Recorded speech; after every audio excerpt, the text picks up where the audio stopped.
अस्सलामुअलैकुम and a very good morning. Rahul Lahore में आप सबको खुशामदीद कहते हैं। मैं हूं मुनीब आसिफ। मैं बिल्कुल ठीक ठाक हूं। उम्मीद करती हूं कि आप लोग भी जहां कहीं होंगे खैरियत से होंगे, अपना ख्याल रख रहे होंगे, साथ ही साथ अपने चाहने वालों का भी ख्याल रख रहे होंगे। जनाब, कुछ बात कर ली जाए आजकल जो प्रॉब्लम चल रही थी, जिसके हवाले से अब कुछ नई अपडेट्स भी आ रही है, कुछ आगे इकदाम भी उठाए जाएंगे, क्योंकि पाकिस्तान ने एक ज़िम्मेदार स्टेट के तौर पर ख़ुद को दुनिया के सामने पेश किया और अपने ऊपर होने वाली जारहियत और गीदड़ भभकियों का इंतहाई माकूल जवाब देकर ना दुश्मन को ऐसा मफलूज किया है कि उसने फौरी भाग कर दुनिया से मदद की दरख्वास्त की है। अब पाकिस्तान ने अमन को मौका दिया और भारतीय दरख्वास्त पर सीज़ फायर पर हामी भरकर उसने खित्ते के 2 अरब लोगों को सुख का सांस लेने दिया। पाकिस्तानी अवाम, अफवाज और वज़ीर-ए-आज़म ने भारत को ये वाज़ेह पैगाम दिया है कि हम अमन पसंद लोग हैं। भारत की किसी भी मज़ीद कार्रवाई से बाज रहने तक की बात पर हम भी एक मुस्बत जवाब देंगे, लेकिन अपने ज़ख्म चाटते भारतीय वज़ीर-ए-आज़म नरेंद्र मोदी ने सिर्फ अपने वोटर्स बचाने के लिए कल अपने खिताब में फिर से ऐसे कुछ बयानात दिए हैं जिससे सूरत हाल एक बार फिर कशीदगी की तरफ जा सकती है। नरेंद्र मोदी ने हर्जा सराई करते हुए कहा है कि हम अपने तरीके और शर्तों पर जवाब देकर रहेंगे। और ये भी उन्होंने उससे पहले ये भी बताती जाऊं कि भारतीय बयानात ही थे जिन्होंने खित्ते के अमन को ख़तरे से दो चार भी किया था, और अब एक बार फिर वही वो हरकत शुरू करने जा रहा है कि पाकिस्तान को हर बात का ज़िम्मेदार ठहराते हुए ताबड़तोड़ बयानात जारी रखो। और दूसरी तरफ पाकिस्तान ने ये साबित किया है कि हम अमन पसंद ज़रूर हैं, मगर हमारी अमन की ख्वाहिश को कमज़ोरी हरगिज़ ना समझा जाए। हमने दुश्मन को बेबस किया था, आइंदा भी करेंगे। तो लिहाजा भारतीय अवाम से दरख्वास्त ये है कि वो अपने वज़ीर-ए-आज़म यानी कि मोदी के गीदड़ भभकियों में आने से पहले हालिया नाकामी पर सवाल ज़रूर करें और ज़रूर पूछें कि कैसे अरबों खरबों डॉलर्स असलहा ख़रीदने के बावजूद जो भारतीय फ़ज़ाइया है वो ढेर हो गई थी। तो खुदारा खित्ते के अमन को मज़ीद ख़तरे में ना डालें, क्योंकि दुनिया ने पाकिस्तान की फ़ौजी क़ुव्वत और बर्तरी को तस्लीम किया है। तो मोदी जी, आप भी इस हकीकत का एतराफ़ करते हुए मज़ीद किसी मिस एडवेंचर से बाज रहें और जनूबी एशिया के अमन को मज़ीद ख़तरे से दो चार ना करें, क्योंकि ये 2 अरब लोगों के मुस्तकबिल का सवाल है। तो अगर आप मिस एडवेंचर करेंगे और एडवेंचर से रुकेंगे नहीं, तो फिर हमारा जवाब तो आपको पता ही है। फिर हम किस तरह जवाब देते हैं? हम छुपकर जो है रात की तारीकी में जवाब नहीं देते हैं, हम सीना चौड़ा कर कर बाहर निकल कर दिन के उजालों में जवाब देते हैं, और फिर पूरी दुनिया देखती है कि जब हम जवाब देते हैं और उसकी गूंज पूरी दुनिया सुनती है। सिर्फ आप नहीं बोलते, पूरी दुनिया बोलती है। तो इसलिए बाज रहना चाहिए। और जिस तरह अगर अमन को हमने भी तस्लीम किया है और हम वैसे भी अमन पसंद कौम हैं, हम अमन की ही बात करते हैं, तो आपको भी इसके ऊपर ही मेरे ख्याल से रहना चाहिए और मज़ीद हज़ीमत जो उठाने से बाज आप भी आ जाएं। तो ये आज का पैगाम था हमारा। अभी आगे बढ़ते हैं हमें। और वैसे तो आजकल कोई किसी भी उम्र में ना हड्डियों और जोड़ों के दर्द की शिकायत करता है, और फिर इसकी कोशिश होती है कि जनाब बुनियादी वजह जाने बगैर ही ना कुछ ऐसा करे जिससे झट से हमारी जो तबीयत है ना वो ठीक हो जाए। महंगी अद्वियात लेने से गुरेज़ नहीं किया जाता, और फिर बहुत सी ऑनलाइन ऐसी प्रोडक्ट्स ख़रीद ली जाती है जिनका मकसद सिर्फ आवाम की जेबें खाली करना होता है। तो आज हम हर्बल तरीके से घुटनों, जोड़ों या हड्डियों के दर्द का तरीका इलाज जानेंगे और इसकी वजूहात का भी पता लगाने की कोशिश करेंगे आज के शो में। तो ये आप लोगों के लिए ख़ास तौर पर जिनको ये शिकायत रहती है कि कमर में दर्द है, घुटनों में दर्द रहता है या हड्डियों में दर्द रहता है, तो उसकी आज जो नुस्खे हैं ना, हर्बल तरीके से आप किस तरह इस प्रॉब्लम को हैंडल कर सकते हैं, आज के शो में, आज के सेगमेंट में आपको वो जानने को मिलने वाला है। तो इस पर बात करने के लिए हमारे साथ नईमा राव साहिबा मौजूद हैं।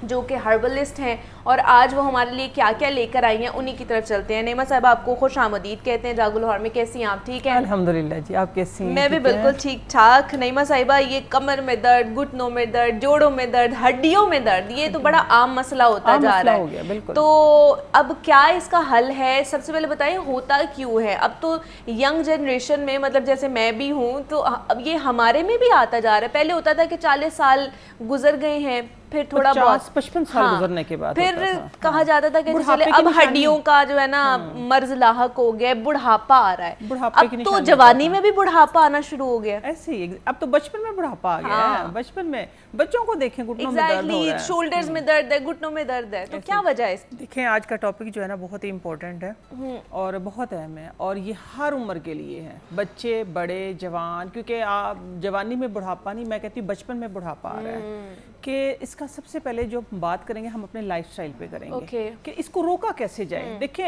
हो गया है तो उसका इलाज हर्बल में, एलोपैथिक में, इनमें चलें, कुछ टेम्परेरी हैं, कुछ कर लेते हैं, लेकिन बात ये कि इसको रोका कैसे जाए। इसको रोकना चाहिए। रोकना हमारा लाइफस्टाइल, हमारा लाइफस्टाइल और फिर हमारा खाने का स्टाइल। मैं एक जुमला बार बार तकरीबन हर शो में बोलती हूँ, वो ये है कि एक हमारा लाइफस्टाइल, दूसरा हमारा खाने का स्टाइल। कि हम दांतों का काम आंतों से लेते हैं कि इतनी जल्दी में होते हैं, हम इतनी जल्दी में होते हैं, हर वक्त हमारे पास अपने लिए टाइम नहीं है कि कोई सुकून से बैठ के हम 10 मिनट खाना खा लें। आप यंग जनरेशन को चेक करें, आप बच्चों को चेक करें, आप आने वाली नस्ल को चेक करें, वो उनके सामने प्लेट में खाना होता है और हाथ में उनके मोबाइल होता है। वो खाना कहाँ जा रहा है? खाना सुकून से खाना चाहिए, खाने को खाना समझ के खाना चाहिए। एक फीलिंग होनी चाहिए ना खाना खाने की भी, आपको पता चलना चाहिए, उसका टेस्ट आपको आना चाहिए कि आप खा क्या रहे हैं। तो मैं बात करूंगी, देखें, आप अपने लाइफस्टाइल को सबसे पहले, कोई ज़रूरी नहीं कि आप गोश्त खाएं। देखिए, आप अपनी ज़िंदगी में सादा ग़िज़ा का इस्तेमाल करें। आप ये फास्ट फूड जो हम कर रहे हैं ना कि कार्बोहाइड्रेट्स को ज़्यादा, और लेकिन उसको तरीका गलत कर दिया, प्रोटीन ख़त्म कर दी। प्रोटीन का ज़्यादा से ज़्यादा इस्तेमाल करें, वॉक करें, पानी पिए, सादा ग़िज़ा खाएं।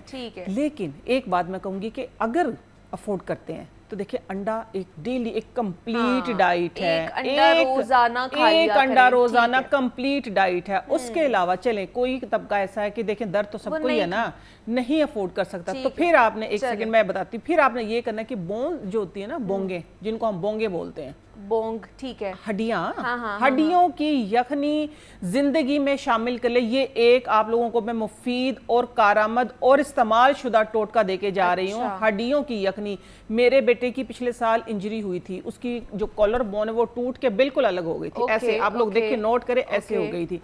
डॉक्टरों को मैंने हैरान कर दिया था। मैंने उसको उबले हुए अंडे और बोंगों की यखनी पिलाई थी, अल्हम्दुलिल्लाह। मैं हाँ, अंगूठे का फ्रैक्चर हो गया था, वो भी ठीक हो गया। 6 महीने का टाइम दिया था, अल्हम्दुलिल्लाह 1.5 महीने में कवर हो गया। वाह जी वाह, क्या चलें जी, अब आते हैं इसकी अंडा खा लिया करें और बोंग की जो यखनी है वो इस्तेमाल देखिए, 2 बोंगे लेके आप सारा घर भी यखनी पी सकते हैं। सादा यखनी बनाओ, उसको चटपटा ना बनाएं, सादा यखनी, नमक और हल्की सी काली मिर्च डाल के। अब लेके क्या आई हैं आप? मैं लेके जो आई वो मैं आप लोगों को बताती हूँ। ये है सिंघाड़ा।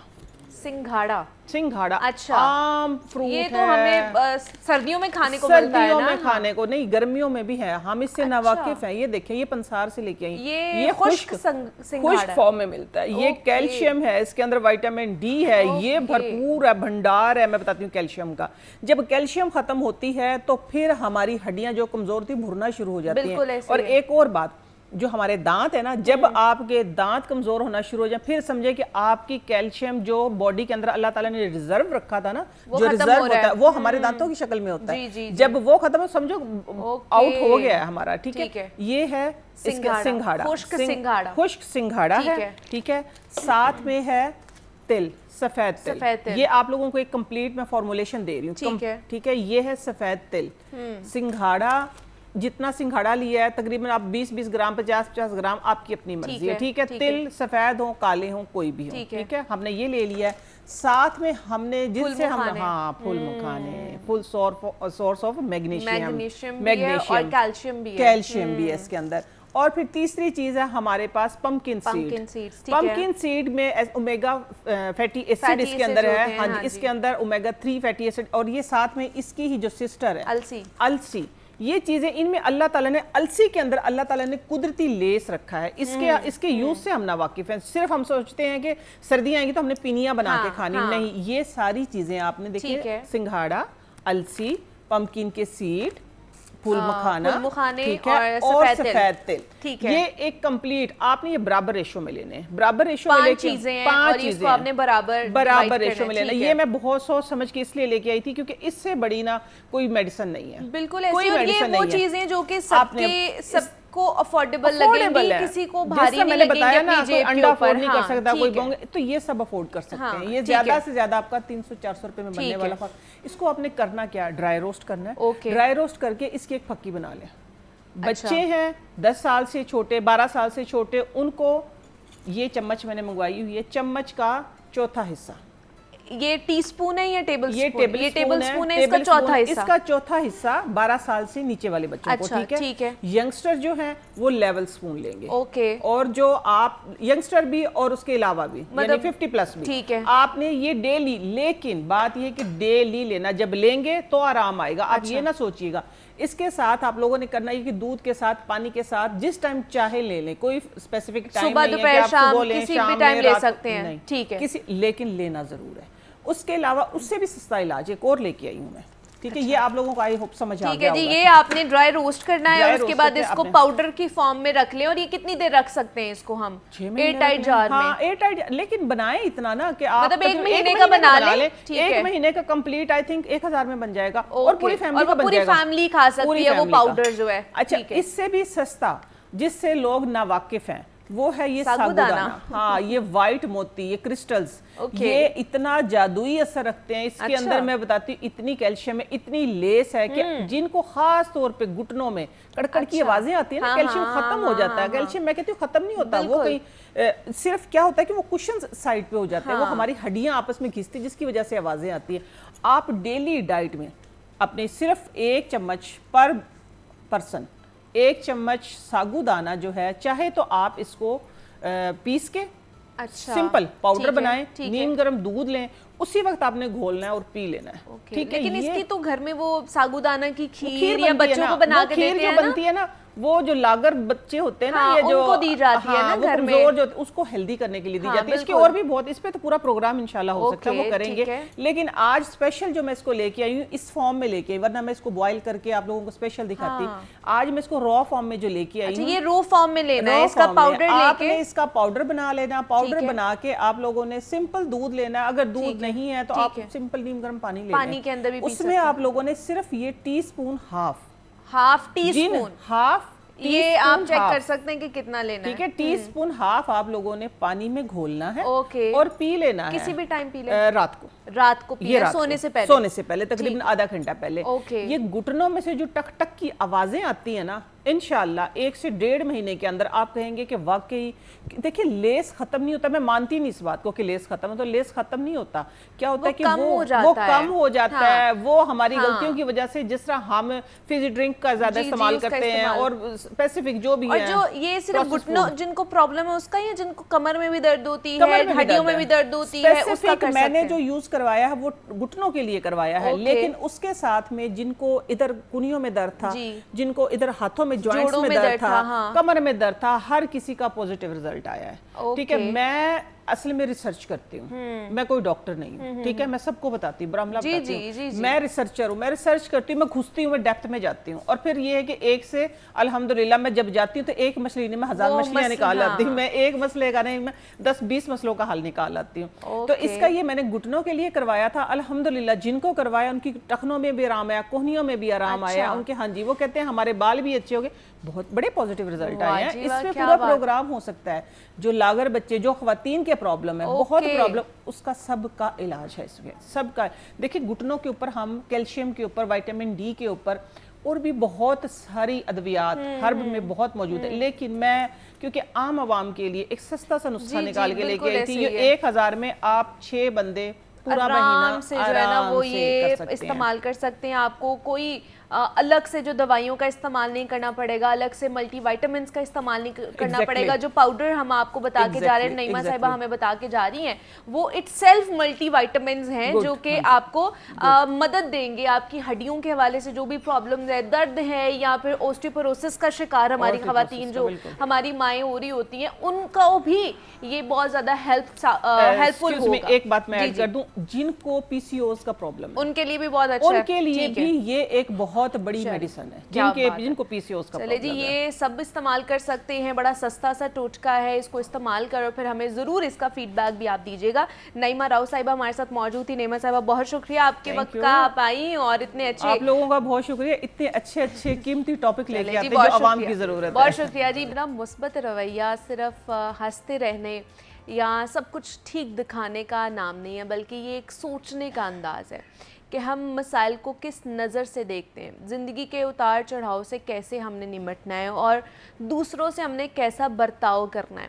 जब इंसान के अंदर मुस्बत सोच होती है ना, तो वो ज़्यादा मौसर तरीके से काम करता है। आपने अक्सर सुना होगा कि सोच का ज़ाविया बदले तो आपकी दुनिया बदल जाती है, और ये बात सच भी है, क्योंकि ज़िंदगी में हर किसी को चैलेंजेस का सामना करना पड़ता है, मुश्किलात आती भी हैं, लेकिन फ़र्क तब आता है कि हम उनका सामना कैसे करते हैं।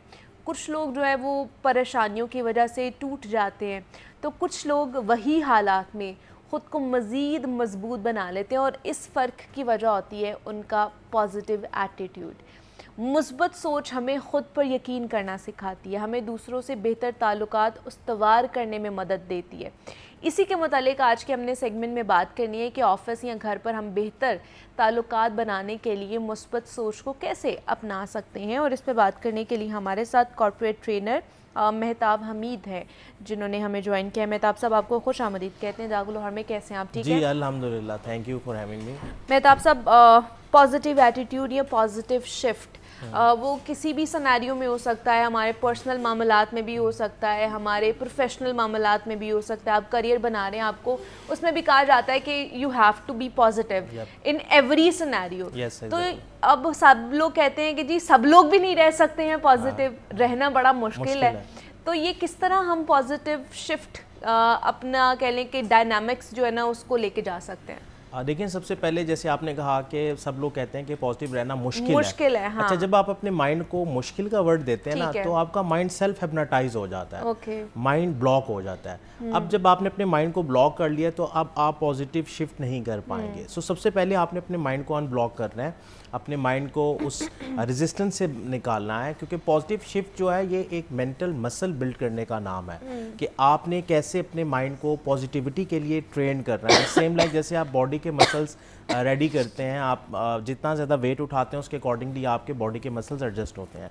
सिमिलरली माइंड के भी मसल्स हैं। सो इसमें सबसे पहला इंग्रेडिएंट है कि आपका एटीट्यूड जो है वो पॉजिटिव होना चाहिए, उसमें आपकी एनर्जी पॉजिटिव होनी चाहिए, आपको पॉजिटिव परसेप्शन क्रिएट करनी है। बिकॉज हम जो भी इर्द गिर्द होता है वहाँ से एक परसेप्शन परसीव करते हैं, आइदर पॉजिटिव और नेगेटिव। चॉइस हमारी है, अशरफुल मखलूक़ात होने के नाते हमारे पास चॉइस है कि हम उसको पॉजिटिव परसीव करें या नेगेटिव। अच्छा, जब लोग कहते हैं कि blaming is a source of negativity, जब आप ब्लेमिंग स्टार्ट कर देते हैं कि ये तो मुश्किल है या हमारे इर्द गिर्द हर तरफ नेगेटिविटी है, इट्स मीन कि आपने अपनी जिम्मेदारी माहौल पर डाल दी और आपने उसकी रिस्पॉन्सिबिलिटी नहीं ली, आप ब्लेमिंग मोड में आ गए। और ब्लेमिंग मोड में जैसे ही है आपका एटीट्यूड जो है वो नेगेटिव हो जाएगा, और जब एटीट्यूड नेगेटिव होगा आप पॉजिटिव शिफ्ट नहीं कर सकते। अच्छा, ये जब आपका एटीट्यूड नेगेटिव होता है, ब्लेमिंग मूड में आप होते हैं, आपको लगता है हर साइड पर से ना आपको मतलब नेगेटिविटी आप ले रहे हैं ना, रिसीव कर रहे हैं, नेगेटिव वाइब, नेगेटिव ऑरा जो है ना आपका होता जा रहा है, तो इस सारे मामले में आप अपनी अपॉर्चुनिटीज़ जो है ना उनको किस तरह किल कर रहे होते हैं?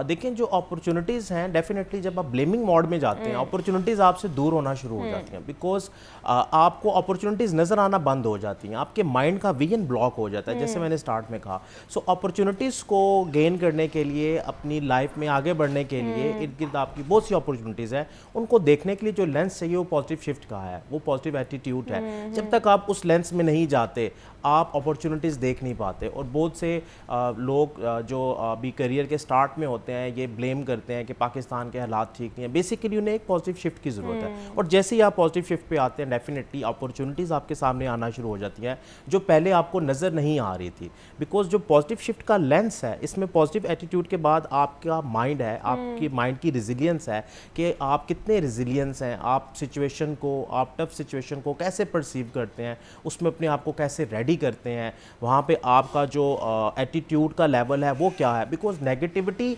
हमारे माइंड के अंदर जब जाएगी तो आपकी आउटपुट भी नेगेटिव निकलेगी। सो नेगेटिविटी और पॉजिटिविटी की आपस में जंग चलती है। आपने देखना है कि आपने किसको डोमिनेंट रखना है। अगर नेगेटिव डोमिनेंसी में आ जाएगी डेफिनेटली अपॉर्चुनिटीज कम होना शुरू हो जाएंगी। सो नेगेटिव एटीट्यूड जो है वो अपॉर्चुनिटीज को कम करता है और पॉजिटिव एटीट्यूड अपॉर्चुनिटीज को बढ़ाता है। अच्छा, दूसरा आजकल सोशल मीडिया का दौर है। सोशल मीडिया से भी हमें बहुत सारी चीज़ें, बहुत सारी नेगेटिविटी जो है ना वो हम अब्जॉर्ब कर रहे होते हैं, अनइंटेंशनली भी वो चीज़ें हो रही होती हैं।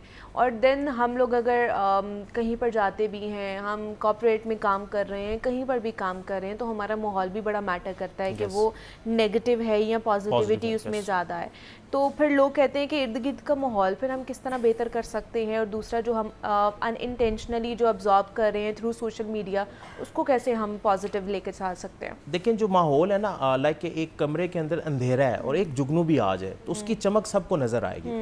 इसी तरह जो आपका एटीट्यूड है ना वो पॉजिटिव होना चाहिए, नो मैटर लेफ्ट राइट क्या है। बिकॉज आप अपनी लाइफ के रिस्पॉन्सिबल हैं और आप अपने रिजल्ट्स खुद क्रिएट करते हैं। सो एक तो ये है कि आपने अपने माहौल के ऊपर बहुत ज़्यादा फोकस नहीं करना, आपने अपने इंटरनल वर्ल्ड पे, अपनी सेल्फ टॉक पे, अपने मेंटल एटीट्यूड के ऊपर फोकस करना है। सेकेंडली सोशल मीडिया को भी कॉन्शियसली यूज़ करें। बिकॉज हम लोग बहुत से ऐसे पेजेस फॉलो कर लेते हैं जो नेगेटिव चीज़ें स्प्रेड कर रहे होते हैं, जिनमें डिसएम्पावरिंग स्टेटमेंट्स होती हैं, ऐसी वीडियोज़ होती हैं जो आपको अल्टीमेटली डिसएम्पावर करती हैं। तो आपने कॉन्शियसली फिल्टर लगाना है, आपने रिफ्लेक्शन करनी है कि मैं जो सोशल मीडिया पे स्टफ देख रहा हूँ। Because social media right now आपके सामने जो मोबाइल है, यूजुअली लोगों का स्क्रीन टाइम 6 to 7 आवर्स का होता है। 5 आवर एवरेज भी अगर आप लगा लें, 4 आवर भी लगा लें, इट मीन के 4 आवर आप एक माइंड को कंप्लीट एक इनपुट दे रहे हैं। अब वो इनपुट अगर नेगेटिव होगी, वो अगर डिसएम्पावरिंग होगी, तो डेफिनेटली आपका मेंटल मैप इफेक्ट होगा। सो आप कॉन्शियसली थोड़ा सा रिफ्लेक्शन करें, बैठ के सोचें कि आप किन चीज़ों को फॉलो कर रहे हैं। आप जो देख रहे हैं अगर वो आपको डिसएम्पावरिंग का एहसास दिला रही हैं, आपको डाउन कर रही हैं, तो खुदारा उस सोशल मीडिया वाले पेजेस को, उस चैनल को आप अपने आप से काट दें और आप उसको अनफॉलो कर दें, और ऐसे स्टफ को देखें जो आपको मोटिवेट करता है, जो आपको एम्पावर करता है। बिकॉज एम्पावरिंग एक आपके पास सिस्टम आ गया मेजर करने का।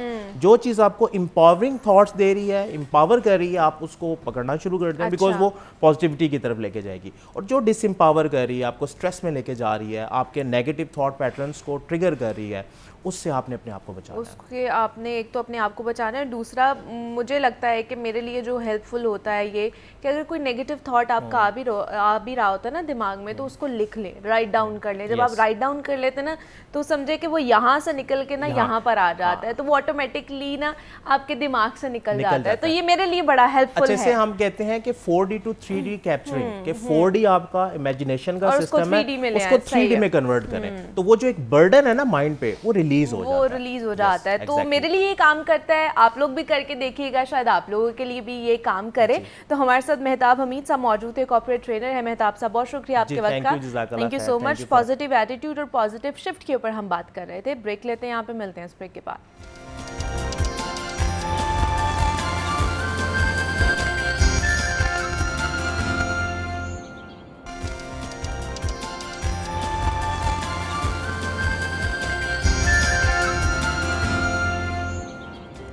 वेलकम बैक टू जागो लाहौर। जनाब, अब हम कुछ बात करते हैं ब्राइडल डाइट के हवाले से। Bridal lehenga, bridal jewellery, bridal कह लें कि मेकअप तो हमने सुना है, लेकिन ब्राइडल डाइट भी आजकल चल रही है।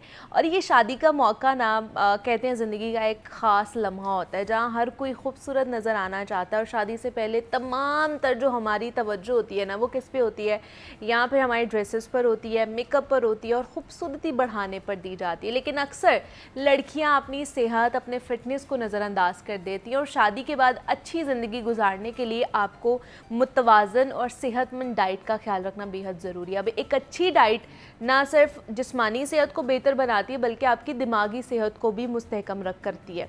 अगर लड़कियां शादी से पहले सेहतमंद और मुतवाज़न ग़िज़ा का ख्याल रखेंगी तो मुख्तलिफ़ पेचीदगियों से भी बच सकेंगी, जिस तरह आजकल PCOS का प्रॉब्लम बहुत ज़्यादा हो रहा है, हार्मोनल मसाइल बढ़ते जा रहे हैं।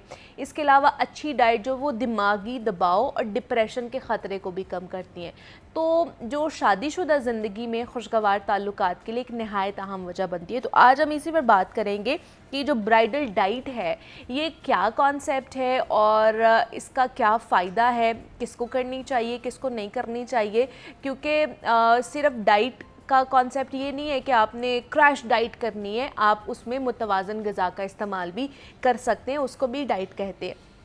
तो आज हमने इसी पर बात करनी है और इस पर बात करने के लिए डॉक्टर हिबा उस्मान हमारे साथ स्टूडियोज़ में मौजूद हैं, जो कि क्लिनिकल न्यूट्रिशनिस्ट हैं, डाइटिशियन हैं। उनसे बात करते हैं। डॉक्टर हिबा, आपको वेलकम कहते हैं जागो लाहौर में। कैसी हैं आप? ठीक है, अल्हम्दुलिल्लाह अल्हम्दुलिल्लाह। डॉक्टर हिबा, शादी से पहले जिस तरह पता है हमें कि हम लोग ब्राइडल ड्रेसेस का ख्याल रखते हैं, हमने ये पहनना है, मेकअप यहाँ से कराना है, हमने बाकी सारी चीज़ें यहाँ से करनी, उन चीज़ों का ख्याल रखा जाता है, फुल तैयारियाँ की जाती है, वेन्यू हमारा ये होना चाहिए, खाना हमारा ये होना चाहिए, लेकिन ख्याल नहीं रखा जाता, डाइट का नहीं रखा जाता। इवन दो कि शादी से पहले डाइट की जाती है और वो भी क्रैश डाइट की तरफ जाया जाता है कि वज़न कम किया जाए ताकि हम खूबसूरत नज़र आए। तो वो जो वज़न कम करने की तगदो में लगे हुए होते हैं वो कितना नुकसानदेह हो सकता है एक लड़की के लिए? अच्छा, क्रैश डाइट के तो हक में नहीं होती मैं, लेकिन लड़कियां कहती हैं बस 1 महीना जो है ना हमें वो करवा हमारे दें। पास है और आप हमें हमारा वजन कम कर दें 7 से 8 किलो या 10 किलो, इतना आता ही होएगा लड़कियां तो इस आपके पास। सिचुएशन में हम ये कहते हैं क्रैश डाइट का मतलब वो क्या कॉन्सेप्ट करते हैं कि हमें बस फाकों पे ले जाएं, ठीक है। लेकिन मैं कॉन्सेप्ट ये करती हूँ उनका कि अगर आप क्रैश डाइट कर रहे हो तो उसमें आपका प्रोटीन लेवल बहुत अच्छा होना चाहिए, ठीक है। अब प्रोटीन लेवल्स में कौन कौन से लेवल्स, यानी कि अगर आप चिकन नहीं खा सकते, कोशिश करें कि चिकन आपको लिमिटेड सोर्स ऑफ प्रोटीन दे देती है, आप मटन या बीफ का इस्तेमाल करें, कीमे का इस्तेमाल करें। अब बच्चियां वो चीज़ नहीं खाती क्योंकि उनको ना कीमा पसंद है, ना बीफ पसंद है, ना ऐसी चीज़ें पसंद है जिसमें जो है ना अच्छी आयरन आपको मिले। देखें, शादी से पहले बहुत सी बच्चियों को आयरन डेफिशिएंसी ही होती है, यानी कि एनीमिक होती हैं, पता नहीं चलता, साइकिल स्टार्ट हो रहा होता है तो एनीमिक होती हैं, कैल्शियम डेफिशिएंसी होती है उन्हें, विटामिन डी डेफिशिएंसी बहुत कॉमन है लड़कियों के लिए, जो इन 3 से 4 चीज़ों पे तवज्जो नहीं देती, बाकी चीज़ों पे तवज्जो देती हैं कि हम स्मार्ट हो जाएं, या हम पतले हो जाएं, या हमारे लुक्स अच्छे हो जाएं।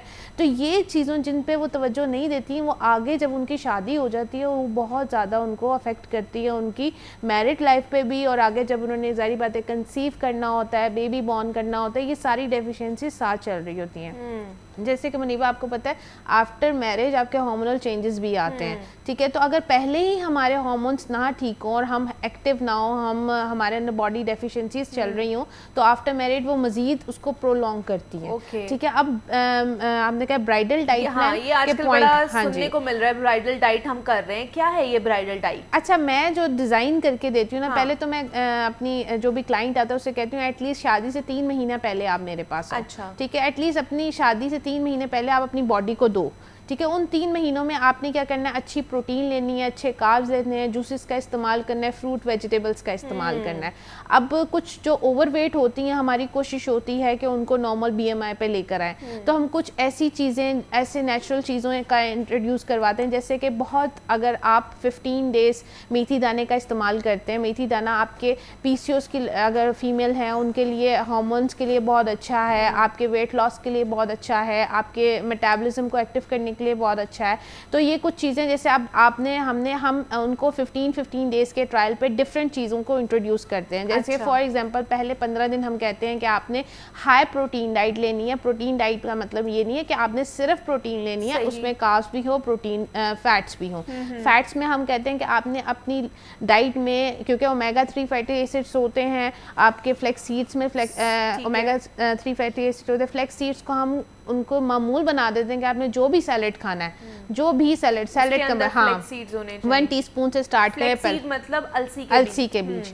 अच्छा, उसके बाद हम कहते हैं कि अगर आपका जो है 15 दिन आपने फ्लेक्स सीड लिए तो उसको मस्ट है कि आपने चेंज करना है। अच्छा, ठीक है, यानी कि आपने पूरा महीने 3 महीने बस फ्लेक्स सीड्स ही लेते रहने, आपने डिफरेंट सीड्स को इंट्रोड्यूस करना है, लेकिन 15 डेज से ज़्यादा मत नहीं करना। ओके, ठीक है। इसके बाद पहले 2 हफ्ते हम कहते हैं हाई प्रोटीन को रखें। प्रोटीन में मतलब कि अगर हमने उसको चिकन दिया है, मीट दिया है, मतलब कीमा दिया है, बीफ दिया है, मटन दिया है, तो उन तीनों चीज़ों में आपकी इतनी क्वांटिटी होनी चाहिए जिसमें आपका वाटर लेवल भी अच्छा हो। क्योंकि आप गर्मियाँ हैं, अगर आप गर्मियों के पॉइंट ऑफ व्यू से करें क्योंकि प्रोटीन ज़्यादा आपको अफेक्ट करती है, आपको पिंपल्स निकलने के चांसेस होते हैं, गर्मी हो जाती है क्योंकि गट अफेक्ट हो रहा होता है प्रोटीन से। तो गट अफेक्ट ना हो तो उससे हम कहते हैं कि साथ में आपने डिटॉक्स का इस्तेमाल करना है। हम क्या करते हैं, पहले 15 दिन ऐसी ड्रिंक देते हैं जो उसकी गट को अच्छा रखे। अब फॉर एग्जांपल अगर मैं प्रोटीन हाई रखती हूँ तो मैं उसे कहती हूँ क्यूकम्बर स्मूदी ले, क्यूकम्बर स्मूदी ले। उसमें यह है कि आपने फाइबर स्टेन नहीं करना है, एक क्यूकम्बर लेना है, उसको पील करना है, ठीक है, उसको ब्लेंडर में डालना है, 1 से 1.5 ग्लास पानी डालना है, मिंट डालना है, लेमन डालना है और 3 ग्राम जिंजर डालना है, ठीक है। आप अपने टेस्ट बड के लिहाज से उसमें नमक डाल सकते हैं, उसको ब्लेंड करना और उसको पी लेना, लेकिन ये शर्त है कि आपने निहार मुंह पीना। अच्छा, ये सुबह सुबह उठ के निहार मुंह आपने इसका इस्तेमाल करना है, इस क्यूकम्बर स्मूदी का। क्यूकम्बर, क्योंकि पहले 15 दिन हमने थोड़ी सी प्रोटीन हाई करनी होती है। अब 3rd वीक में हमारी कोशिश होती है थोड़ा से हम कार्ब्स को ऊपर लेकर जाएं, क्योंकि 3rd वीक में जो हमारे पास क्लाइंट आता है उसकी एक्टिविटी फैक्टर इंक्रीज हो गया होता है। ठीक है, जब एक्टिविटी फैक्टर इंक्रीज हो जाता है तो बॉडी डिमांड कर रही होती है अब हमें कार्ब्स चाहिए कि हमें एनर्जी मिले। अब क्या होता है कि जो क्लाइंट्स होते हैं जो गाइडेंस नहीं लेते, कंसल्टेशंस नहीं लेते और प्रॉपर गाइड्स के थ्रू अपना डाइट नहीं फॉलो करते, वो क्या करते हैं, बिल्कुल कार्ब्स को कट कर देते हैं। जब कार्ब्स कट हो जाती हैं बॉडी से तो ऑटोमेटिकली आपकी बॉडी में स्किन जो है डल होने लग जाती है, आपके जो है ना रिंकल्स प्रोमिनेंट होने लग जाते हैं, क्योंकि आपकी बॉडी को एनर्जी नहीं मिल रही होती। दूसरा, आपकी एनर्जी बड़ी लो होना शुरू हो जाती है, आप लेथार्जिक फील करते हैं। पहले 15 दिन मैंने मेथी दाने का इस्तेमाल करवाया, फ्लेक्सीड का इस्तेमाल करवाया, क्यूकम्बर स्मूदी का इस्तेमाल।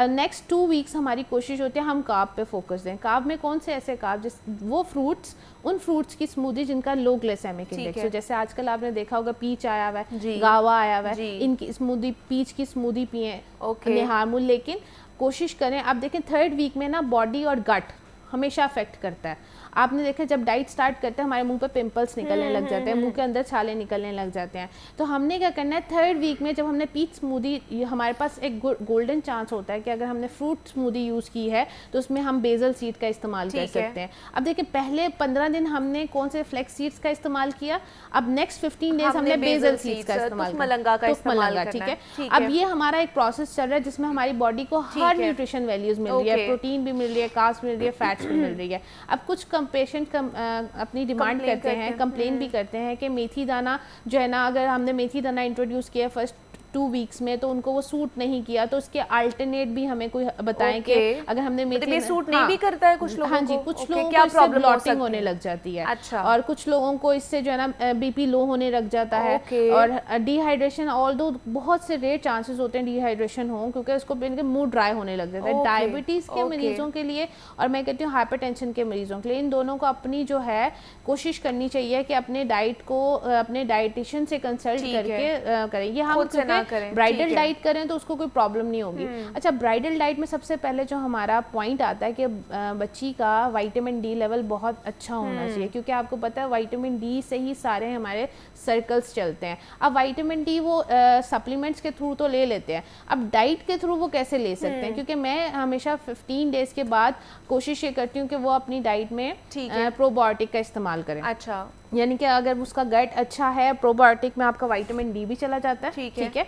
और विटामिन डी एग योक में भी होता है, ठीक है। आपने दूध का इस्तेमाल करना है, जिन बच्चियों को दूध से एलर्जी है नहीं पी सकते, दही का इस्तेमाल कर सकते हैं, ठीक है। विटामिन डी के अगर आप देख रहे हैं लेवल्स आपके बहुत, क्योंकि विटामिन डी आपके आगे इनफर्टिलिटी को भी, अगर लो हो गए हैं विटामिन डी और फूड से भी नहीं आपकी पूरी हो रही है, तो फिर क्या करें? अच्छा, विटामिन डी लो हो गए तो जाहिर बात है एक लेवल जो होते हैं, जैसे 35 जो होता है, 35 से ऊपर नॉर्मल रेशियोज होती हैं, 35 से नीचे हम कहते हैं माइल्ड स्वेट डेफिशिएंसी। लेकिन अगर 10 पे आप लाया करें, क्योंकि 10 पे लाया करने का मकसद यह है कि आपकी फर्टिलिटी भी मुतासर हो रही है, तो आफ्टर मैरिज जब आपकी शादी हो जाती है उसके बाद ये बहुत ज़रूरी है कि आप विटामिन डी को भी मेंटेन रखें। अब बात आती है कैल्शियम को कैसे मेंटेन रखें, तो कैल्शियम के लिए भी ये ज़रूरी है कि आपको चाहिए कि सेसमी सीड्स जो है अपनी, जैसे अपने 15 डेज में हर सीड्स को इंट्रोड्यूस मतलब जितने भी सीड्स हैं, जितने भी जो चीज़ें हैं, ख़ास तौर पर डॉक्टर से कंसल्ट करके ये चीज़ें करनी चाहिए। ब्राइडल डाइट हमने आपको बताई है, लेकिन ये वेरी करेगी पर्सन टू पर्सन।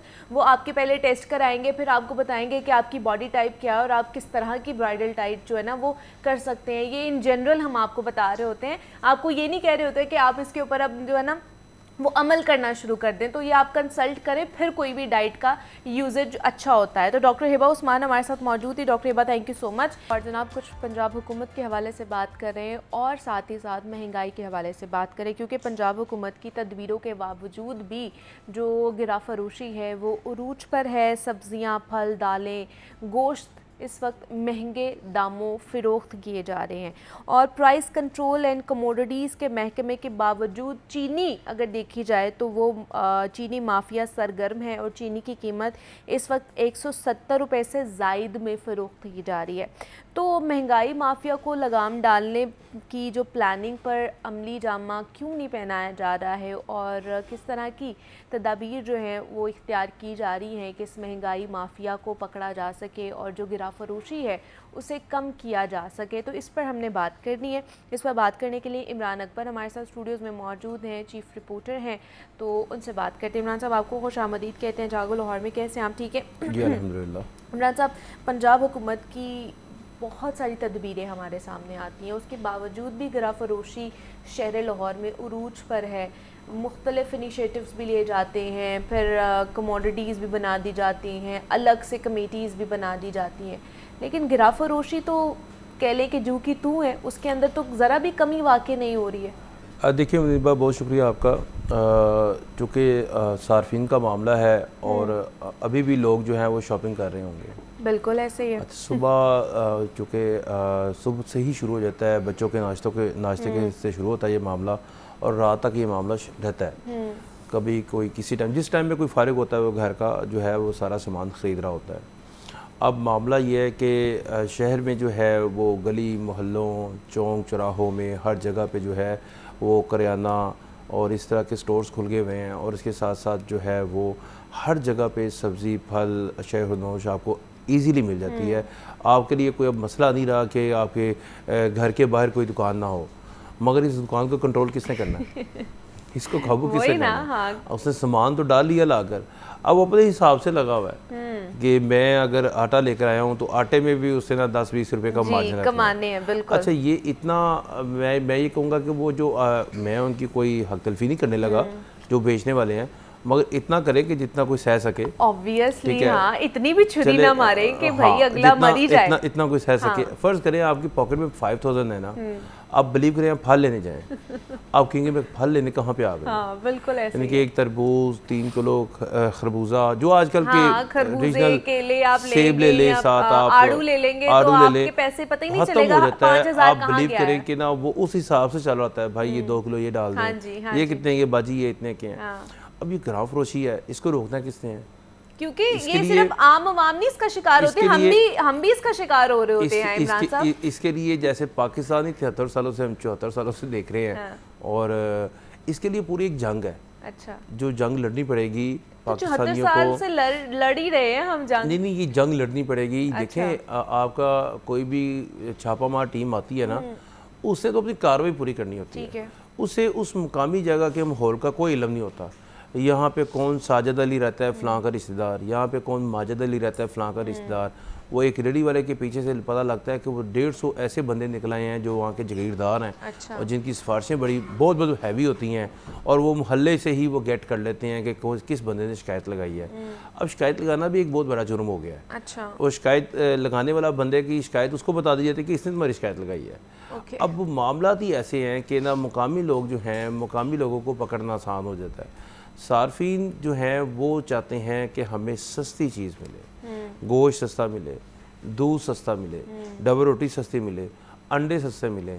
आप देखें, आप सब्ज़ी लेने गए हैं, आपका दिल कह रहा है आज गोभी खाने को, आप बिलीव करें आप गोभी खाने के लिए गए तो हैं, लेने के लिए गए तो हैं, पकानी भी खुद है, सर दर्द भी खुद लेनी है। अभी अगर आपने घी का इस्तेमाल करना है, सुरख मिर्च का इस्तेमाल करना है, वो अच्छा जो जिन चीज़ों का इस्तेमाल करना है आपने महीने के लिए वो चीज़ें लेकर आए हुए हैं, अगर वो भी महंगी मिली हुई हैं आपको, और डब्बा पैक होती हैं, बाहर जो कीमत होती है, मंथ विंडो शॉपिंग करते हैं, उसके पैसे लेकर आते हैं, कुछ नहीं पूछते हम। अच्छा, वो भी महंगी होती हैं, मगर चूँकि उसके ऊपर कीमत लगी होती है, कंपनी का नाम होता है, उसको पकड़ना भी आसान होता है सार्फिन के लिए कि इस कंपनी से ये चीज़ आई।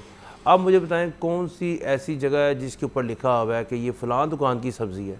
कहीं पर भी नहीं लिखा होता। बड़े दावे करते हैं ये तो कि हमने तो देखें एक चीज़ बेचने लगे हैं, एक सारिफ के वो घर जाएगी, वो पक रही होगी, अल्लाह ना करे कोई ऐसा मसला हो जाए तो पूरी फैमिली जो है वो जा सकती है। ऐसे ही है, उसमें किस तरह के स्प्रेज लगाए जाते हैं, किस तरह की वो चीजें लगाई जाती हैं, परेशानी में आ सकती है। कोई चीज़, कोई उसका अपना बैग, कोई ऐसी स्टिकर, कोई ऐसी चीज़ ऊपर दर्ज नहीं होती कि ये सब्ज़ी आज की है, फ्रेश है, ये फल आज का है, फ्रेश है। मैं एक दिन रुक गया शाम के टाइम एक जगह पे, तो मैंने ना वो कुछ सेब यानी कि 3 किलो सेब लिए और 2 किलो केले लिए, तो वो कहता है ये 3000 रुपये बन गया। अच्छा, मुझे ना इतना गुस्सा चढ़ा उस पर, बिलीव करें। अच्छा, मैं ना अपना उस वक्त किसको कहता। अच्छा। मैंने ना खैर उसकी तस्वीर खींची उसके सामने कि भाई आपने कल को मुकर ना जाए कि मैंने तो इनको बेचा ही नहीं है। मैंने कहा मुझे याद, और उसकी उसी वक्त ना उस जगह की लोकेशन ना, अब मेरी तो एक्सेस थी, मैंने फेंक दी, पता नहीं वहाँ पे कोई बंदा गया या नहीं गया, वल्लाह मैंने तो उधर सेंड कर दी तो चले गए होंगे, मगर वो 3000 रुपया की बजाय वो 10,000 रुपये का उसको जुर्माना कर गए होंगे। अब वो 10,000 रुपये का जुर्माना, वो भी उसने हमसे ही लेना है बाद में। यस। अब उस जुर्माने का क्या फ़ायदा? आपका कानून कहता है 6 माह इसको जेल में भेजें, इसको एक दफ़ा तो पता लगे, नानी तो याद आए कि किस तरीके से मैंने बेची है, किस तरीके से किसी को उल्लू बनाया है, और किस तरीके से किसी की जेब पर डाका डाला है। दिन दिहाड़े, रात के वक्त, हर वक्त डाका ही डल रहा है, खुलेआम डाका डाल रहा है, और कोई पूछने वाला नहीं होता। आपको अगर डाका डाल दिया तो फिर आम शख्स नहीं, मैं क्या हूँ, मैं जिन्न हूँ, मुझे नहीं, मतलब लोग कहते हैं ना नहीं, आपका बस नहीं चलता ना उस वक्त। वही तो कह रही हूँ कि एक आम शख्स होगा, उसको कितना लूटा जा रहा होगा। नहीं, डाका किसी को पूछ के थोड़ी लगता है कि ये फलाना बंदा है तो इसको नहीं लूटना, लूटने वाला तो लूट रहा होता है। हमारे पास तो एक्सेस है ना कि हम बता सकते हैं कि ये यहाँ पर ये हो रही है चीज़। यही बात ये अब ना बात ना, अब मैं कैसे बताऊं कि ये लोगों को करना पड़ेगा, ठीक है, और अपना हक लेने के लिए पीछे चढ़ना पड़ेगा, चाहे वो ज़िले इंतज़ामिया हो, चाहे वो प्राइस कंट्रोल कमोडिटीज मैनेजमेंट हो। नहीं तो जरूरी है कि अवाम जो है वो बाहर निकले, एहतजाज करे,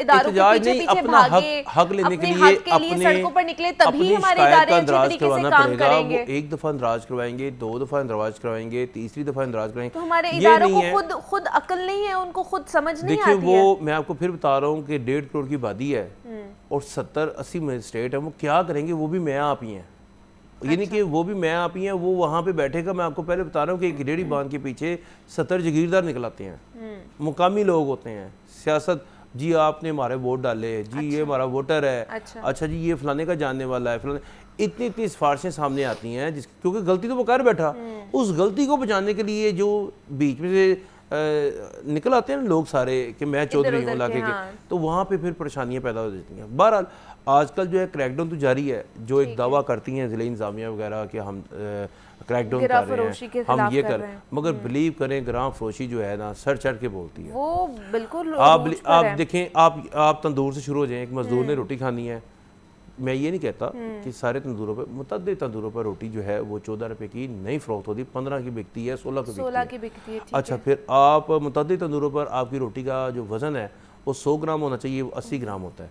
अब 20 ग्राम आपने उसमें से कम कर 5 रोटियां जो हैं तो उनमें से ये आप 5 रोटियों में से आपने 80 ग्राम वज़न कम किया 20 ग्राम वजन कम किया तो आपको 100 ग्राम बन गया, एक रोटी आपने बचा ली। अब इसी तरह रोटी से आप शुरू हो जाए, उसके साथ साथ वाली दुकान पे चले जाएं, किराने की दुकान आ जाएगी, आ जाए भाईजान। अच्छा, वो किराने वाले को भी पता होता है कि ये मकामी आदमी है। हाँ। अगर कोई बाहर का बंदा है, भाई कहाँ से आए हैं, कौन है आप, ताकि उनको ये लगता है कि ये कोई पूछने वाला तो नहीं आ गया, कोई हमें जाते सारी चलान ना कर दे। इतनी ट्रिकी ये चीज़ें बेची जाती हैं। नहीं तो ये जो चीनी का आजकल मामला हुआ हुआ है, 170 रुपए से जायद जो है ना वो बेची जा रही है। मैं कहता हूँ आवे का आवे ही बिगड़ा हुआ है, आवे का आवे बिगड़ा हुआ है। हम 500 रुपए की चोरी कर लेना तो वो जेल भिजवा देंगे, हमें पकड़ के, हमें चोरी भी नहीं करनी आती। अब बिलीव करें कि आपकी चीनी 120-130 थी हाँ। जनवरी में, तो अब ये अब इसको क्या हुआ है? फिर ये 120 से एकदम 145 पे चले गई। क्यों बोला? रमज़ान आ रहा था। ठीक है। जैसे ही उनको पता लग गया था शायद कि रमज़ान में इन्होंने हमसे ना तड़ला करके चीनी सब्सिडाइज करवानी है, हाँ। तो उन्होंने क्या कहा, पहले ही उन्होंने महंगी कर दी। देखिए वो चीनी वाले इतने तेज़ हैं, इतना बड़ा माफिया है कि उन्होंने क्या किया कि उन्होंने ना चीनी 130 रुपये कर दी। ठीक है। अब रमज़ान बाजार आपके पूरे मॉडल बाजार शहर लाहौर में 10 हैं। अब कहाँ पे और सस्ती बिक रही है? कहीं पे नहीं बिक रही। अब आम बाज़ार में वही चीनी जो है वो 145-155 दर बिकती रही है रमज़ान में। रमज़ान के बाद यही चीनी जो है वो 170-175 पे पहुंच गई है। अब मुझे बताएं इनको पकड़ने वाला कौन है? कोई नहीं। ये क्यों हुकूमत पकड़ नहीं सकती? 70-80 मिलर्स हैं पूरे, पर अपने रेट कायम नहीं कर सकती है। देखिए हुकूमत ही तो है। तो कहाँ है हुकूमत? फिर 170 रुपए से जायद में मिल रही है लाहौर में। मैं छोटा आदमी हूँ। देखें मैंने कहा तो है हुकूमत ही तो है जिसकी चीनी की मिलनी है। अब मैं छोटा आदमी हूँ। वो देखें, मैंने कल एक जगह पे फ़ोन किया, डायरेक्ट ही फ़ोन कर दिया। मैं कहा जी चीनी की क्यों नहीं आप प्राइस कंट्रोल कर रहे, ये 170 से 175 है, इसका कोई रेट निकाल दें। ये तो फेडरल का मामला है, हमारा मामला तो है ही नहीं। अच्छा। तो मैंने कहा ये जो आपने ये तमाम सोसाइटी अपनी मैनेजमेंट बनाई है, ये तमाम आपकी ज़िला इंतज़ामिया, ये मैनेजमेंट कमोडिटीज़, ये आपने सारे इदारे जो बनाए हैं, ये किस लिए बनाए हैं? ये फेडरल पॉलिसी देगा तो हम इम्प्लीमेंट करेंगे। अच्छा, फेडरल पॉलिसी देगा कीमत के वाले से, वो उनकी शुगर मिल एसोसिएशन से बातचीत चल रही होगी, मगर आप तो कंट्रोल करें। आप देखें 164 कहते हैं जी रिटेल प्राइस है, एक्स मिल रेट है। अब आपकी चीनी एक्स मिल रेट के बाद 170, 168 की बिकनी चाहिए, 175, और आने वाले दिनों में ये 200 तक सुनने जा रही है। वो इसलिए कि वो हाथ ही नहीं आते, वो कहते हैं हमारे साथ बात ही ना करो। अब कहाँ पे चीनी आपकी 120 बिक रही थी, ना आप रमज़ान में इनसे सब्सिडाइज चीनी लेते, ना ये चीनी 175 पे चली जाती। अब 60 रुपये का कट्ठा ही जो है वो लॉस जो है, नहीं गवर्नमेंट को नहीं लग रहा, ये तो गवर्नमेंट तो इसमें मौजूद ही नहीं है। अवाम को लग रहा है। गवर्नमेंट ने तो बड़े आराम से चीनी से अपने आप को निकाल लिया हुआ है, आटे से भी निकाल लिया है। वो तो हर चीज में से निकाल रही है गवर्नमेंट, बड़े आराम से जो है ना वो। अच्छा ये अच्छा है, जिस चीज से गवर्नमेंट निकलेगी वो चीज सस्ती हो जाएगी। तो ओपन छोड़ दी ना अपने मार्केट में, जैसे चावल थे। अभी जो चीनी की सूरत हाल है, देखिए मैंने हर बंदे ने चीनी का इस्तेमाल घर में यूजेज, मगर जिनकी मिले हैं वो चीनी नहीं खाते, वो गुड़ खाते हैं। वो कहते हैं यार इसका तो नुकसान ही बहुत ज्यादा है। उन्हें पता है कि नुकसान ही बहुत ज्यादा है। अब जो चीनी खाते हैं, जो अपने पास शरबत बनाते हैं, वो 6-6 चम्मच फेंक देते हैं, चाय में 3-3 चम्मच फेंकते हैं, पता नहीं क्यों फेंकते हैं। अच्छा ये भी नहीं समझ, मगर पसंद है उन्हें, क्या करें। बहुत ही पसंद है। Excess is everything bad. मगर ये आप रोज पी रहे हैं, रोज खा रहे हैं, समझे तो सही, ये मेरे अंदर जो जा रहा है ये सिर्फ और सिर्फ जुबान का धोखा है। यानी कि ये इतनी आप चीनी खाएंगे, करेंगे मतलब क्या? आप कह रहे हैं इनडायरेक्टली कि चीनी खाना बंद कर दें? नहीं मैंने नहीं कहा। इतनी महंगी चीनी ना। एक साहब मेयर थे, उन्होंने कहीं टमाटर शॉर्ट हो गए, महंगे हो गए, तो टमाटर छोड़ दें, दही का इस्तेमाल करें। और आप मेरे पर ना डालें, चीनी खाएं मगर इतनी चीनी ना खाएं। अब जो चीनी के वो कहते हैं चीनी लवर हैं जो, वो तो मुझे इसको सुन के कह रहे हैं कि क्या बात कर रहे हैं। गुड़ खा ले वो ज्यादा अच्छा है। देखें गुड़ को कैसे इस्तेमाल करें ना, गुड़ का इस्तेमाल भी तो है ना, साथ शक्कर का इस्तेमाल है। मगर ये है कि चीनी इस वक्त शहर में महंगी है। अब मुझे बताएं मरीबा, किसको बताएं? मुझे बताएं। महंगी नहीं, आप कह रहे चीनी इस वक्त महंगी है, कौन सी चीज जो महंगी नहीं मिल रही है? एक तो नहीं, एक चीज होती है महंगी, ठीक है, चीनी महंगी बिक रही है। वो जो पहले आपने बात की वो ग्राम फरोशी है, ओके, वो महंगी नहीं है, ठीक है, वो गिरा फरोशी, ठीक है। मैं आपको फिर बता रहा हूँ कि जो इस दफा इस साल में आपकी सब्जियां, फल, हर चीज नीचे आई है। इवन कि आटा, आपकी तमाम चीजें जो है जितनी भी शेफ नोज थी वो कम हुई हैं, मगर इस पे जो ग्राम फरोशी हो रही है उसको नहीं पकड़ा जा रहा। चीनी जो है वो महंगी बिक रही है, चीनी बिकनी चाहिए थी। फिर मैं वही पे आ जाऊंगा, कि आपके जनवरी फरवरी में चीनी 120 हाँ। उठाकर उसको 175 रुपये ले गए हैं। और जो रमज़ान में कमाल हुआ है कि हमने तो मॉडल बाज़ारों में बेचनी है, आम बाजार में। अब ये कौन सी रेमेडी है, ये तो आज तक नहीं हमें समझ लगी कि आपने सब्सिडाइज करवा दी चीनी, हुकूमत तो की हर जगह पे ये हुकूमत ही जाने ये कौन सा मंतक है जी। आपकी हर जगह चीनी जो है वो 130 की बिकनी चाहिए थी, आपकी चीनी 145 से 150 155, और हम बता रहे हैं कि यहाँ पे बिक रही है, कोई उनको पकड़ने वाला नहीं है। अब ये तो सीधा सीधा जो है महंगी चीज़ बेचने वाला काम हो गया। आप जैसे मर्जी कर लें, जो मर्जी कर लें, आपको सेब महंगा महंगा मिलना है, रोटी महंगी मिलनी है, दही महंगा मिलना है, दूध महंगा मिलना है, हर चीज़। यानी कि आपका सुबह का नाश्ता, मैं बता रहा हूँ, आप सुबह का नाश्ता लेने जाते हैं ना, आप बिलीव करें मुंह दूसरी साइड पे लग जाता है। 2-3 हज़ार रुपये का सुबह का नाश्ता, फिर घर के खाने का बिल, फिर उसके बाद बिजली के बिल, और उसमें जो आपने स्पाइसेस, जो आपने मिर्चें, हल्दी, घी, गैस का इस्तेमाल करना है, अलग से तड़का लगता है। यानी कि इसी तरह ही बंदा फिर चलता रहता है, और ये काम रुकने वाला नहीं है जब तक आपकी रिट कायम नहीं होगी। ठीक है जी, रिट कायम करें ताकि ये जो गिरा फरोशी है इसको रोका जा सके। हमारे साथ इमरान अकबर मौजूद है। इमरान साहब, बहुत शुक्रिया आपके वक्त का। ब्रेक लेती हूँ मैं, यहाँ पर मिलते हैं इस ब्रेक के बाद।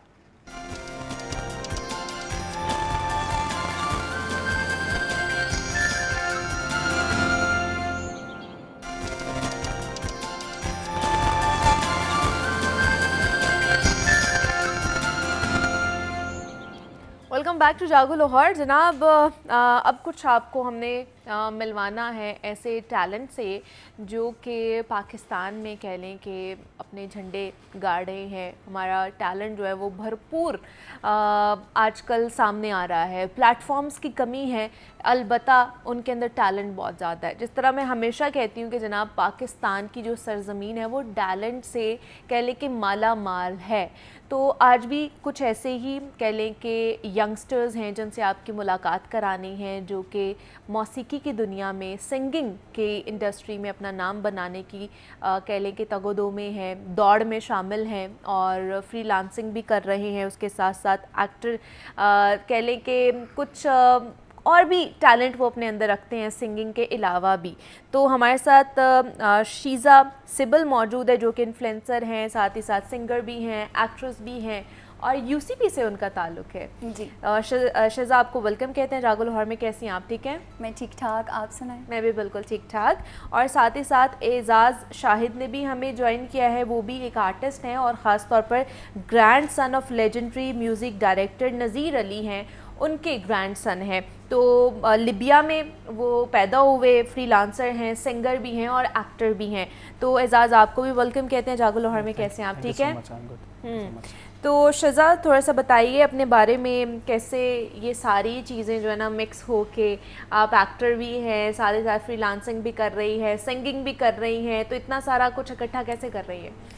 आई don't know, I think maybe it's in the genes. कभी कभी आपको अपने पेरेंट्स से काफ़ी कुछ मिल जाता है। तो I am basically a Christian, तो हमारी क्वायर होती है जी चर्च में। तो बचपन से ही आपको सिंगिंग की तरफ थोड़ा सा आपका चला जाता है माइंड, और आपको शौक होता है कि okay I am gonna get there and I am gonna have the mic और मैं अच्छा गाऊंगी इस तरह से।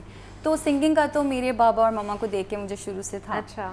उसके अलावा acting, modelling and I just love the camera to be very honest. और मेरी पर्सनालिटी कुछ इस तरह से है कि I love to explore art. मतलब मैं पेंटिंग भी करती हूँ, सिंगिंग भी करती हूँ और मैं पोइट्री भी लिखती हूँ। एजाज़ से हमने बात करनी है। एजाज़ से जानते हैं, एजाज़ म्यूज़िक डायरेक्टर के आप ग्रैंड सन है नज़ीर अली साहब। तो उनसे तो मिली आपको म्यूज़िक की कह लें कि एक लेकर चल रहे हैं आप उनकी जर्नी को और लेगेसी को, लेकिन साथ साथ एक्टर भी हैं, फ्रीलांसिंग भी कर रहे हैं। इसके अलावा क्या क्या कर रहे हैं? Yes, first of all I just want to say कि being a grandson of music director Nazir Ali, तो उनकी लेगेसी को कैरी करना it's not a easy thing for me. And उसके साथ साथ हमें जिन चीज़ों के साथ लेकर चलना होता है, इन सब मामलात को देखना होता है, जिसमें हमारी स्टडीज़ भी काउंट करती हैं, मैटर करती हैं, हमारे कुछ बिजनेसेस भी करते हैं और एक्टिंग एज यू सेड के। तो ये सारी चीज़ों को मैनेज करना एक बहुत मुश्किल चीज़ होती है और हर चीज़ के अपने अपने पर्क्स हैं। तो being a grandson of music director Nazir Ali, ये मेरे लिए बहुत बड़ी बात है कि जो म्यूज़िक है वो हमें एक विरासत में मिला है। और जिस तरह के हमारी सारी फैमिली में म्यूज़िक डायरेक्टर्स हैं, सिंगर्स हैं, तो बस उन्हीं के साथ साथ हम भी कुछ थोड़ा बहुत करने की कोशिश कर रहे हैं। और रुखशान आर के जो हैं, शानी आर के मेरे कज़न हैं, वो अनवर रफ़ी साहब के बेटे हैं, और अनवर रफ़ी साहब बहुत बड़ा हमारे पाकिस्तान का नाम है। मैं उन्हीं को देखता हूँ और उन्हीं को वॉच करता हूँ। Being a part of his family, I am blessed that I have such stars like Anwar Rafi साहब एंड नज़ीर अली। ठीक है, चलें जी, कुछ सुना देते हैं, फिर आपसे ही स्टार्ट कर लेते हैं। एजाज, क्या सुनाएंगे? मैं आपको अपने ग्रैंडफादर नज़ीर अली साहब का एक गाना है, एक पंजाबी सॉन्ग है जी, ज़रूर। मैं अली ज़फ़र और आमा मीर का एक सॉन्ग सुनाऊंगी, सजना दूर। ठीक है जी, तो ओके। हाँ, बहुत ही खूब। तो इसकी शज़ा बाकायदा क्लासेस ले रही हैं, किसी से सीख रही हैं, और ख़ासतौर पर जैसे यूसीपी की आप स्टूडेंट है, उसके साथ अफिलिएशन है आपकी, तो वहाँ से कितना मौका मिला आपको अपने ये सारे टैलेंट को आगे लेके जाने का? यूसीपी में काफ़ी म्यूज़िक को आई एम वेरी हैप्पी, क्योंकि ऐसी यूनिवर्सिटी है जहाँ पे एक प्रॉपर म्यूज़िक रूम है, म्यूज़िक टीचर है, and plus we have events जो कि स्पेशली इस खातिर से ऑर्गेनाइज किए जाते हैं ताकि हम परफॉर्म कर सकें। हम प्रैक्टिस करते हैं और फिर हम परफॉर्म करते हैं, और इसके अलावा कॉन्सर्ट्स वगैरह में भी हमें मौका मिलता है कि ओपनिंग हम करें। तो आई थिंक कि अगर हमारे टैलेंट्स को इसी तरह प्रमोट किया जाए, और कुछ शोज़ वगैरह में जिस तरह से आप लोग बुला रहे हैं, इस तरह से प्रमोशन की जाए टैलेंट की, तो I think we have lots of talent that is just going to waste because we do not have enough platform and people are not, you know, I think they're not sponsoring these kind of shows more. I think ज़्यादा से ज़्यादा sports पे भी सिर्फ एक ही दो sports पे हम लोग लगा देते हैं, तो other talents are going to waste. I think we need to focus on that as well. ठीक है, एजाज़ आप इसके बारे में क्या कहेंगे? मतलब आपकी तो पूरी फैमिली इस इंडस्ट्री में है, तो आपको क्या लगता है कि इसका फ़ायदा पहुंचता है जो न्यू आने वाला टैलेंट होता है, जैसे आप हैं, कि अगर आपके पीछे से पूरी एक कह लें कि विरासत चलती आ रही है कि वो इस इंडस्ट्री से वाबस्ता है, तो उनको फ़ायदा होता है या उनको नुकसान होता है? उनको प्लेटफॉर्म्स मिलते हैं, जिस तरह शिज़ा कह रही हैं कि इतना हमारा टैलेंट वेस्ट हो जाता है जस्ट बिकॉज ऑफ के प्लेटफॉर्म नहीं है हमारे पास प्रमोट करने के लिए टैलेंट को। तो जिनका ऑलरेडी सारी ये चीज़ें चल रही होती है फैमिली में, तो उनको प्लेटफॉर्म मिलते हैं इजीली या नहीं, उन्हें भी स्ट्रगल करनी पड़ती है? नहीं, वो एज ए सेट के being a part of a family, music family is not enough. एक हमें एक अपनी स्ट्रगल को खुद लेकर चलना होता है, जिसके साथ हम अपने काम को खुद से प्रमोट कर सकें। Because here in our country, like you can say nowadays or like this time, we can't perform on the big platform. तो हम अपने घर में बैठकर एक कवर सॉन्ग बनाकर उसको अपलोड करेंगे, और फिर हम बैठ के उसको देखते रहेंगे कि इसके व्यूज़ कब आएंगे। So still waiting for the good platform, and very thankful to Lahore News and Dunya Group that उन्होंने आज हमें यहाँ पर बुलाया, and we are very thankful to them. चलिए जी, नेक्स्ट आपके क्या प्लान्स हैं? किसके ऊपर वर्किंग कर रहे हैं? कोई चीज़ प्लान, फ्यूचर प्लान? जी, फ्यूचर प्लान्स में यही चीज़ें हैं कि कुछ एक्टिंग का और क्या कहते हैं सिंगिंग का जो है आजकल चल रहा है। जो सिंगर्स हैं वही एक्टर्स हैं, और जो एक्टर्स हैं वही सिंगर्स हैं। तो I am working on that, and इंशाल्लाह you will see my upcoming project in the future इंशाल्लाह। शिज़ा, आपका क्या फ्यूचर प्लान्स हैं? Future plans, this is a very big question जो एक ग्रेजुएटेड पर्सन के ऊपर आके गिरता है। तो once there are dreams and then there is your studies as well. Okay. तो अगर तो platform मिल जाता है, and I'm trying, I'm working on some songs that I wrote and I composed as well. तो I hope I will get what I deserve and others will get what they deserve.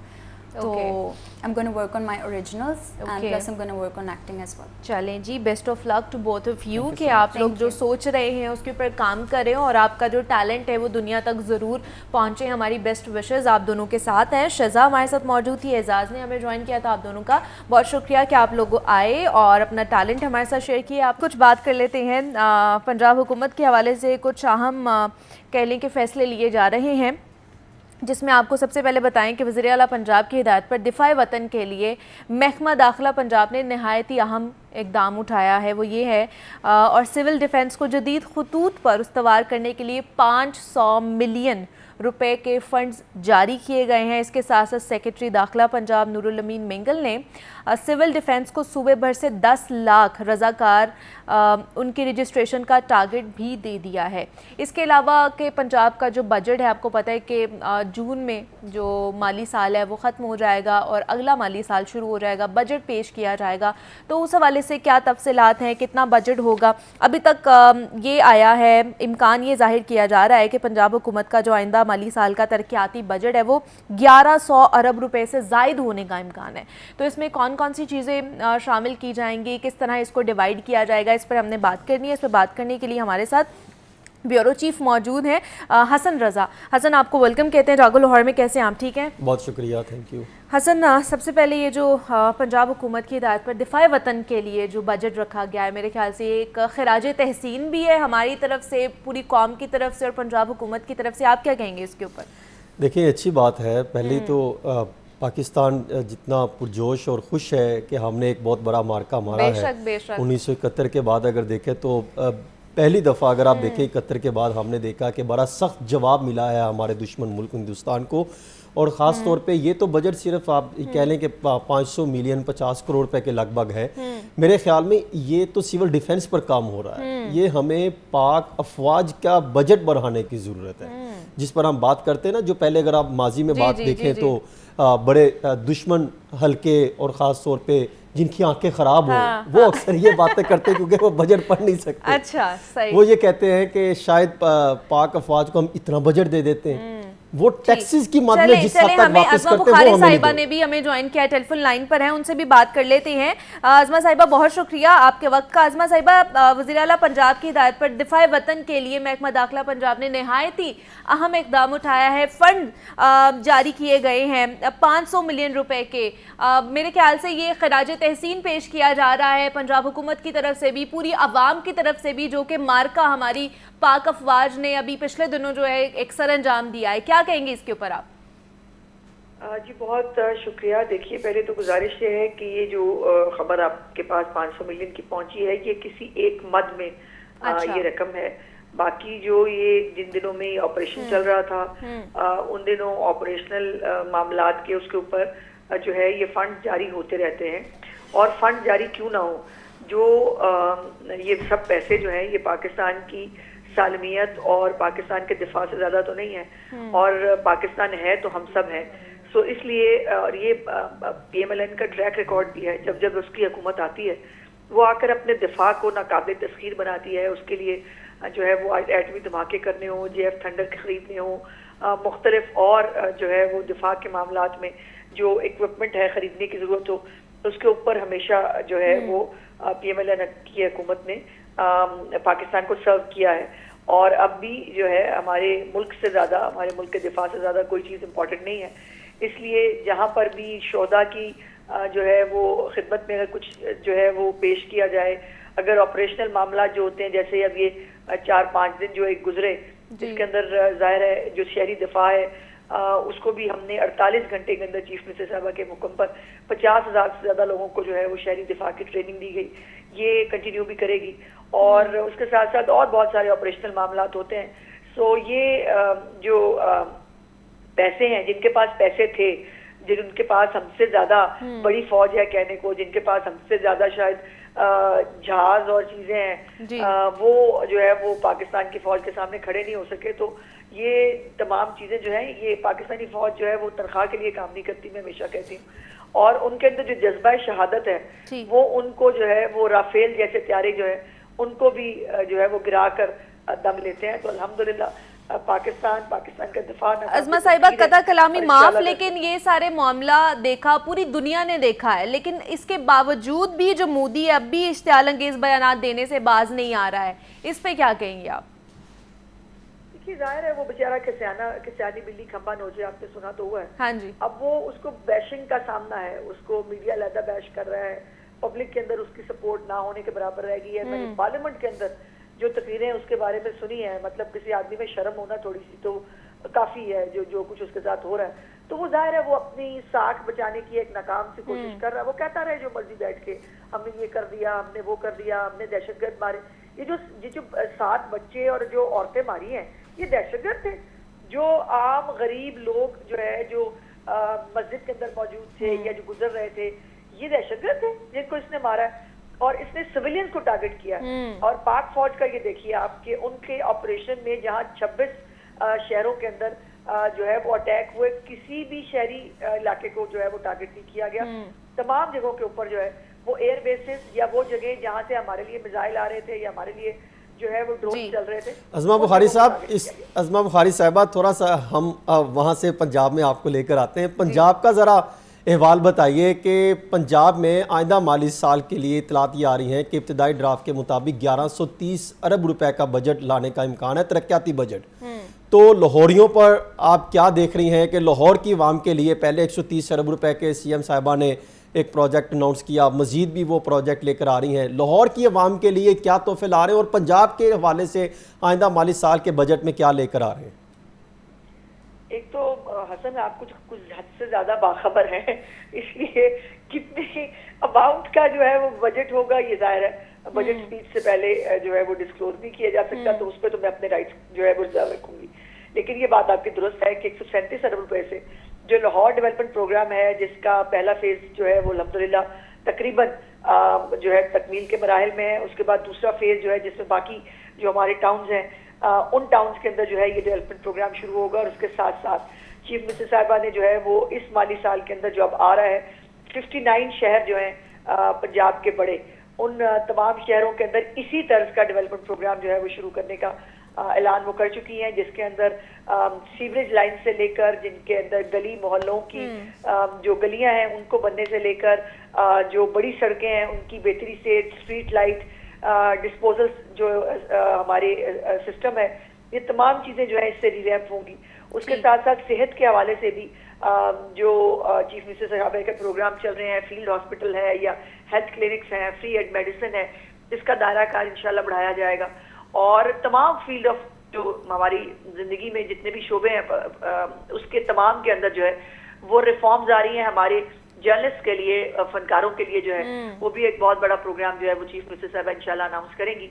तो हमेशा की तरह वो सुने आप कोई पंजाब हुकूमत कोई कैसे बजट होगा और अवाम दोस्त बजट होगा। मैडम ये भी फरमाइएगा, सुना है कि पंजाब हुकूमत कोई फिल्म लॉन्च करने जा रही है, कोई थिएटर भी लॉन्च करने जा रही है, कोई ड्रामा भी लॉन्च करने जा रही है? जी बिल्कुल करने जा रहे हैं जी। अभी तो मैं आपको सबको दावत दूंगी कि एक बहुत अच्छा ड्रामा कराची के अंदर स्टेज हुआ था, मंकी बिजनेस जी। और वो 14 तारीख से इंशाल्लाह अलहमरा में वो थिएटर जो है वो लाहौर के लोग भी देख सकेंगे। उसके साथ हम खुद से अब प्रोडक्शन करेंगे अलहमरा के प्लेटफॉर्म से, और एक अच्छा फैमिली थिएटर जो है वो लाहौर के लोगों को, पंजाब के लोगों को देखने को मिलेगा। जो ये लोग ये कहते हैं थिएटर ठीक नहीं हो सकता, थिएटर में जो है वो लचरबाजी और इन चीजों के अलावा जो है वो थिएटर देखने को ठीक हो जाएगा। तो उन लोगों के लिए एक जो है वो मैं कोशिश कर रही हूँ कि उनको दिखाया जाए, बताया जाए कि लास्टली हम आज़मा साहिबा ये जानना चाहेंगे जो आइंदा माली साल का बजट है कब तक पेश कर दिया जाएगा? जी इसकी डेट का अभी तय नहीं हुआ जी। मेरा गालिबन वफाकी हुकूमत ने 2 जून को अनाउंस किया है, तो यकीनन ज़ाहिर है 2 जून के बाद होगा।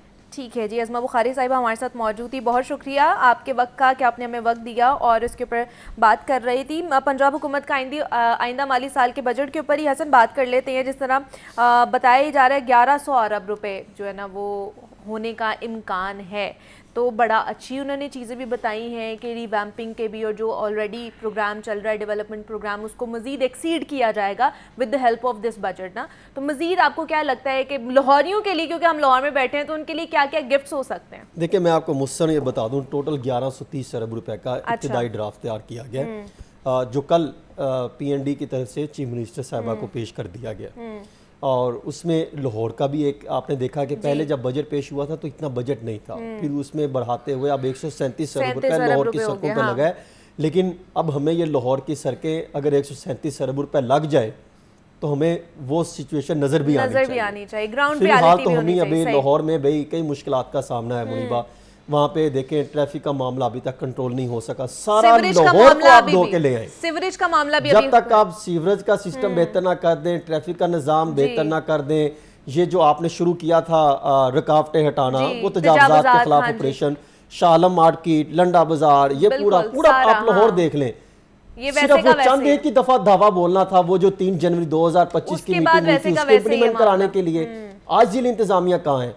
लाहौर को 137 अरब लगने के बाद लाहौर की तो शक्ल तब्दील हो जानी चाहिए। बिल्कुल, ये कोई छोटी मोटी रकम है, 137 अरब रुपए।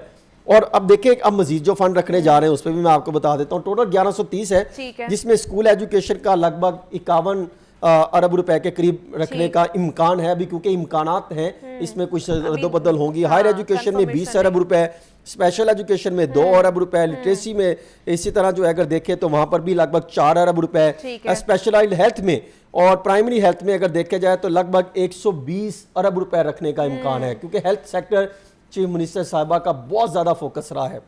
मैंने उनको देखा कि सीएम साहिबा जो हैं वो जब जाती मरीम नवाज शरीफ हॉस्पिटल में गई तो उन्होंने पूछा दवाइयाँ मिल रही हैं, हालात देखा, तो मेरे ख्याल में अगर वो इसी की कंटिन्यूटी रही, यही पिच पर इसी तरह काम की रफ्तार रही, तो उम्मीद है कि हम ये कह सकते हैं कि 3-4 सालों के बाद हालात काफ़ी बेहतर हो जाएंगे। फिर इसी तरह अगर आप देखें पॉपुलेशन वेलफेयर के लिए भी और जो कि अब प्राइमरी में एडजस्ट कर दिया गया, 4 अरब रुपए रखने का इम्कान है। वाटर सप्लाई सैनिटेशन के लिए 9 अरब रुपए, वुमेन डेवलपमेंट के लिए पैसे रखे जा रहे हैं, लोकल गवर्नमेंट के लिए रखे जा रहे हैं, रोड्स, इरीगेशन, रोड्स के लिए 137 अरब रुपए रखने का इम्कान है इस साल, सिर्फ रोड्स के लिए, सिर्फ रोड के लिए, पहले भी रखा था। और एक चीज मैं आपको बताऊं, 840 अरब रुपए का बजट आया था, ठीक है, पिछले ये जो रवा माली साल चल रहा है, उसको बढ़ाते हुए 1000 प्लस का चला गया। इसका मतलब कि कुछ स्कीमें निकाली गई हैं, ठीक है, और कुछ सप्लीमेंट की ऐड की गई हैं। अब वो रोड सेक्टर की भी ऐड की जा सकती है, कुछ और की भी जो है वो तैयार की गई हैं। इसी तरह लाहौर में अगर हम बात की जाए तो जिसका भी सीएम अज़मा बुखारी साहबा बता रही थी कि लाहौर प्रोजेक्ट के लिए काफ़ी सारी चीज़ें लेकर आ रहे हैं। लाहौर का सिर्फ मैं आपको कुछ चंद चीज़ें आपके सामने रख देता हूँ कि ये नहीं कि लाहौर प्रोजेक्ट के लिए नहीं रखे जा रहे, लाहौर के लिए जो है वो कई प्रोजेक्ट ये लाहौर डेवलपमेंट अथॉरिटी की जानिब से तकरीबन 19 अरब रुपए का बजट का तखमीना लगा के उनको दिया गया है। और उन्होंने कहा है कि मरकजी शाहराह और फ्लाई ओवर्स, अंडरपासिस, नई सड़कें के हवाले से जो है वो मनसूबा तैयार करके उन्होंने जमा करवाया गया है। ये तकरीबन 18 अरब 20 करोड़ रुपए का। इसमें क्रीम मार्केट से मोटरवे M2 तक सिग्नल फ्री कॉरिडोर बनेगा, ठीक है, जिस पर 9 अरब रुपए खर्च आएंगे।